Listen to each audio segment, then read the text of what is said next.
সকালে ঘুম থেকে উঠেই চলে এসেছি আগে বিয়ে বাড়িতে দেখতে যে সবাই কি করছে।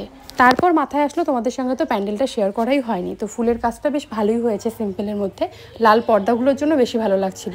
এই হলো ছাদনাতলা, এখনো কমপ্লিট হয়নি সাজানো, এখানে তো আরো অনেক কাজ হবে। আর এইদিকে সকালের খাওয়া দাওয়ার আয়োজন হচ্ছিল, সবাই যা খাবে তো রান্নার দিকে হয়ে গেছে, আমরাও খেতে বসে পড়েছি। যার বিয়ে নতুন কোণে সে এখন এখানটা দেখো একা একা বাড়িতে বসে ফেসিয়াল করছে নিউডের একটা ফেসিয়াল কিট দিয়ে। আর আমার ছেলে এত প্যান্ডেল দেখে তো ভীষণ খুশি, বাড়ি যাওয়ার নামই নেই, বাড়ি যেতে বলেই রাগ করে আমার উপর। আর এখানটায় নতুন কোণে বসবে, তো ডেকোরেশনটা বেশ ভালোই হয়েছে।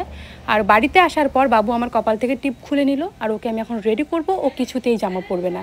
তোমাদের বাচ্চারাও কি এরকম করে? ও সোয়েটার জামা একদমই পরতে চায় না, যখনই পরাতে যাই কান্না করে।